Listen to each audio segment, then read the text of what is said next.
Hi friends, welcome back to my channel Plants, Pots and Bonsai. আমি প্রণব। আজ একটি variegated ক্যাডিয়াম তথা পাতাবাহার দিয়ে একটি বনসাই তৈরি করব। এই গাছটি বেশ 5-6 বছর যাবত রয়েছে আমার কাছে। তো এর আকার আকৃতি লম্বা হয়ে গেছে। তো আজ এটাকে আমি একটি শ্যালো বনসাই পাত্রে প্রতিস্থাপন করব। সেই জন্য এর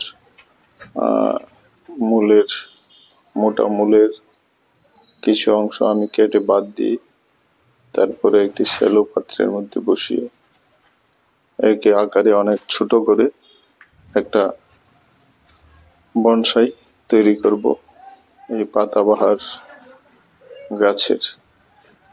তো ইংরেজিতে একে ক্যাডিয়াম বলে।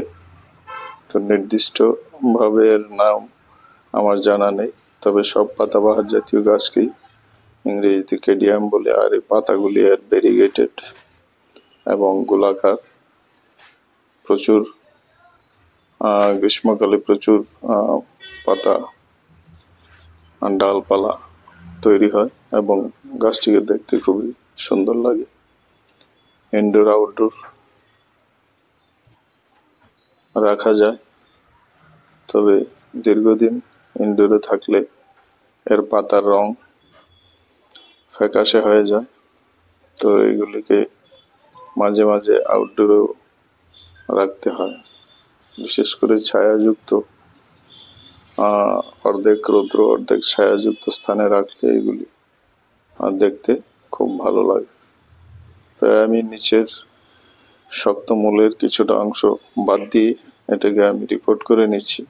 এত পুরানো গাছ, কিন্তু যে মূল বা রুট তার আধিক্য কম এবং এই গাছগুলির রুট বাউন্ড হয় না। দেখতে পাচ্ছেন আমি যখন এর রুটের মোটা অংশটা কেটে নিয়েছি, তো খুব অল্প পরিমাণে রুট। তবে গাছটি মরবে না, এরা পাতাবাহার জাতীয় গাছ। তো আমি সাধারণ মাটি দিয়ে গাছটিকে বসিয়েছি এবং সঙ্গে কিছু মিক্সড জৈব সারযুক্ত মাটিও অর্ধেক পরিমাণ দিয়ে দিলাম। এইভাবে একটি অপেক্ষাকৃত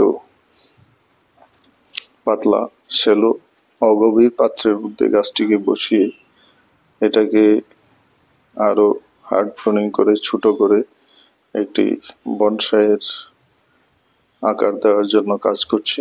এর থেকে আমি একটি বনসাই তৈরি করব। ছোট গাছের মধ্যে এভাবে পাতা বেশি বেশি যখন আসবে তখন দেখতে আরো ভালো লাগবে। বর্তমানে গাছটির উচ্চতা বেড়ে গেছে এবং ডালপালাগুলি এলোমেলো হয়ে আছে। তো সাধারণভাবে মাটিতে করার জন্য এটাও ঠিক আছে, এখন ছেটে দিলে তো সময়ে প্রচুর নতুন ডালপালা বেরোবে। তবে আমি গাছটিকে অনেকটাই ছোট করে নেব। ছোট করে একে আমি তৈরি করব যেন দেখতে আরো ভালো লাগবে। তা আমি আর সরু অপ্রয়োজনীয় শাখাগুলি কেটে ফেলছি। তো এই দুটো মোটা ডাল এবং একটি সরু শাখা আমি রেখে দিচ্ছি। এইগুলিকে আমি প্রায় 6 ইঞ্চি উচ্চতায় কেটে নিয়েছি। আমি এর থেকে একটি ছোট গাছ যেন বনসাই আকার নেয় সেই গাছ তৈরি করার জন্য যেহেতু কাজ করছি, তাই আমি এর উচ্চতাটা অনেকটাই কমিয়ে ফেলেছি। প্রায় 6 ইঞ্চির মধ্যে এটিকে নামিয়ে এনেছি।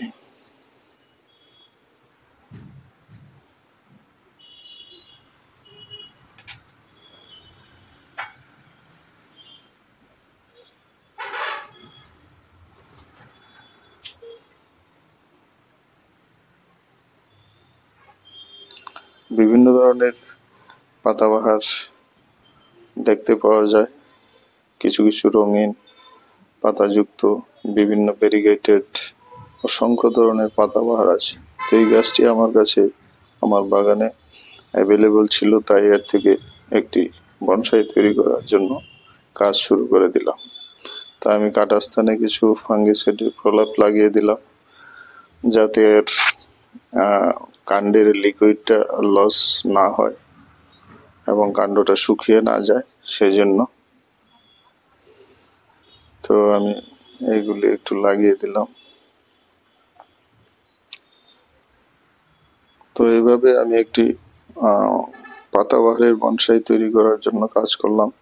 ছোট করে নিয়েছি, আশা করি মাসখানেকের মধ্যে আবার নতুন পাতা এবং ডাল বেরোবে। তো এই ছিল আমার ভিডিও। তো ভিডিওটি ভালো লাগলে লাইক করে পাশে থাকবেন। নতুন দর্শক যারা রয়েছেন চ্যানেলটিকে সাবস্ক্রাইব করে দিলে এ ধরনের আরো মজার মজার ভিডিও নোটিফিকেশন সবার আগে পেয়ে যাবেন। তা আমি কিছু জল দিয়ে দিলাম এর গোড়াতে। এখন গাছটিকে কিছুদিন আমি ছায়াতে রেখে দেব। তো শেষ করছি এখানেই। নমস্কার।